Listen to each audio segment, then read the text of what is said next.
To ಮನಿ ಊಟ cooking channel.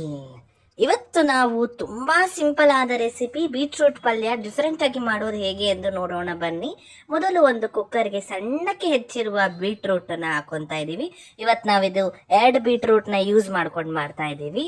ಸಣ್ಣಕ್ಕೆ ಹೆಚ್ಚಿರುವ ಬೀಟ್ರೂಟ್ ಅನ್ನ ಕಟ್ ಮಾಡ್ಕೊಂಡ್ಬಿಟ್ಟು ಹಾಕೊಳ್ಳಿ. ನಂತರ ಇದಕ್ಕೆ ಸ್ವಲ್ಪ ಒಂದು ಹಿಡಿ ಆಗುವಷ್ಟು ಸಬ್ಬಕ್ಕಿ ಸೊಪ್ಪು ಇದ್ರೆ ಹಾಕೊಳ್ಳಿ, ಇಲ್ಲ ಅಂದ್ರೆ ಪರವಾಗಿಲ್ಲ. ಹಾಕಿದ್ರೆ ಟೇಸ್ಟ್ ಚೆನ್ನಾಗಿ ಬರುತ್ತೆ ಅಂತ ಅಷ್ಟೇ.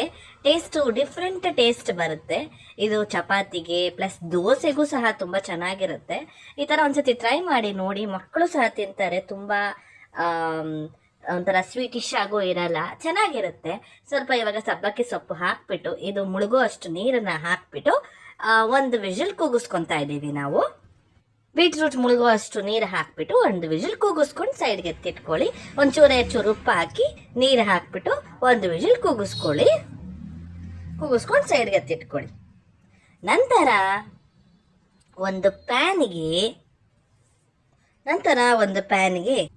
ಒಂದು ಚಿಕ್ಕ ಸ್ಪೂನ್ ಆಗುವಷ್ಟು 2 ಸ್ಪೂನ್ ಎಣ್ಣೆ ಹಾಕೊಂಡಿದೀವಿ. ಎಣ್ಣೆ ಕಾದ ನಂತರ ಸಾಸಿವೆಯನ್ನು ಹಾಕಿಕೊಳ್ಳಿ. ಚಿಟಪಟ ಅಂದ ನಂತರ ಕರಿಬೇವಿನ ಸೊಪ್ಪು ಹಾಕಿಕೊಳ್ಳಿ. ಕರಿಬೇವಿನ ಸೊಪ್ಪು ಚಿಟಪಟ ಅನ್ಬೇಕು. ನಿಮಗೆ ಬೇಕು ಅಂದ್ರೆ ನೀವು ಉದ್ದಿನ ಬೇಳೆ, ಕಡಲೆಬೇಳೆ ಎಲ್ಲ ಹಾಕೊಳ್ಬಹುದು. ನಾವಿವತ್ತು ಜೀರಿಗೆ ಹಾಕೊಳ್ತಾ ಇದೀವಿ. 1 ಸ್ಪೂನ್ ಜೀರಿಗೆಯನ್ನು ಹಾಕೊಳ್ತಾ ಇದೀವಿ. ಉದ್ದಿನ ಬೇಳೆ ಹಾಕೊಳ್ಬಹುದು, ಕಡಲೆಬೇಳೆ ಅಷ್ಟು ಇದಾಗಿರಲ್ಲ ಅಂದ್ಬಿಟ್ಟು ನಾವು ಕಡಲೆಬೇಳೆ ಯೂಸ್ ಮಾಡ್ತಾ ಇಲ್ಲ. ನೀವು ಇಲ್ದೇನೂ ಸಹ ಮಾಡ್ಕೊಳ್ಬಹುದು. ಇದು ಸ್ವಲ್ಪ 1-2 ಸೆಕೆಂಡ್ಸ್ ಇದು ಫ್ರೈ ಆಗಲು ಬಿಡಿ. ಇದು 2 ಸೆಕೆಂಡ್ಸ್ ಫ್ರೈ ಆಗಬೇಕು.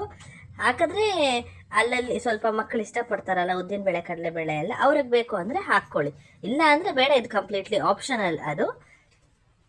ಇವಾಗ ಉದ್ದಿನ ಬೇಳೆ 1 ಸ್ಪೂನ್ ಆಗುವಷ್ಟು ಹಾಕೊಳ್ತಾ ಇದ್ದೀವಿ ನಾವು. ನಿಮಗೆ ಬೇಕು ಅಂದ್ರೆ ಹಾಕೊಳ್ಳಿ, ಇದು ಆಪ್ಷನಲ್. ಇದು ಹಾಕಿದ್ರೆ ಸ್ವಲ್ಪ ಟೇಸ್ಟ್ ಚೆನ್ನಾಗಿರುತ್ತೆ ಅಂತ ಅಷ್ಟೇ, ಇನ್ನೇನಿಲ್ಲ.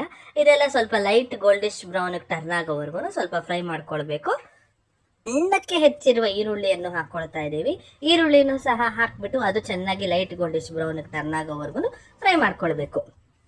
ಇದಕ್ಕೆ ಈಗಲೇ ರುಚಿಗೆ ತಕ್ಕಷ್ಟು ಉಪ್ಪನ್ನು ಹಾಕೊಳ್ಬಿಟ್ರೆ ಬೇಗನೂ ಫ್ರೈ ಆಗುತ್ತೆ, ಪ್ಲಸ್ ಟೇಸ್ಟನ್ನು ಬೇಗ ಹಿಡಿಯುತ್ತೆ ಅಂತ ಅಂದ್ಬಿಟ್ಟು ಈಗಲೇ ರುಚಿಗೆ ತಕ್ಕಷ್ಟು ಉಪ್ಪು ಹಾಕೊಂಡು ಚೆನ್ನಾಗಿ ಫ್ರೈ ಮಾಡ್ಕೊಳ್ತಾ ಇದ್ದೀವಿ. ನಂತರ ಇದಕ್ಕೆ ಚಿಲ್ಲಿ ಪೌಡರ್ ನಿಮ್ಮ ಖಾರಕ್ಕೆ ಅನುಗುಣವಾಗಿ ಹಾಕಿಕೊಳ್ಳಿ. ನಾವು ಚಿಲ್ಲಿ ಪೌಡರ್ನ ಯೂಸ್ ಮಾಡ್ಕೊಳ್ತಾ ಇದೀವಿ. ನೀವು ಬೇಕು ಅಂದ್ರೆ ಹಸಿಮೆಣಸಿನ್ಕಾಯಿ ಪ್ಲಸ್ ಚಿಲ್ಲಿ ಪೌಡರ್ ಹಾಕೊಳ್ಬಹುದು, ಖಾರ ಜಾಸ್ತಿ ತಿನ್ನೋರು. ಇಲ್ಲ ಅಂದ್ರೆ ಹಸಿಮೆಣಸಿನ್ಕಾಯಿ ಹಾಕೊಬಹುದು. ಇಲ್ಲ ಅಂದ್ರೆ ಈ ತರ ಚಿಲ್ಲಿ ಪೌಡರ್ ಹಾಕೊಂಡ್ರೆ ಟೇಸ್ಟ್ ಚೇಂಜ್ ಆಗಿರುತ್ತೆ. ಅದಕ್ಕೆ ಇದು ಡಿಫ್ರೆಂಟ್ ಆಗಿದೆ ಬೀಟ್ರೂಟ್ ಪಲ್ಯ ಅಂತ ನಾವು ಹೇಳಿದ್ದು. ಚಿಲ್ಲಿ ಪೌಡರ್ ಹಾಕ್ಬಿಟ್ಟು ಸ್ವಲ್ಪ ಫ್ರೈ ಮಾಡ್ಕೊಳ್ಳಿ.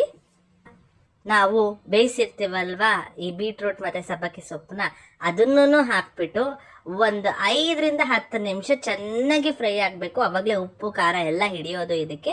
ಹಾಕ್ಬಿಟ್ಟು ಲಾಸ್ಟಿಗೆ ತೆಂಗಿನಕಾಯಿ ತುರಿನೂ ಈಗಲೇ ಹಾಕ್ಬಿಟ್ಟು ಫ್ರೈ ಮಾಡ್ಕೊಂಬಿಡಿ. ಅವಾಗ ಇನ್ನು ಟೇಸ್ಟ್ ತುಂಬಾನೇ ಚೆನ್ನಾಗಿರುತ್ತೆ.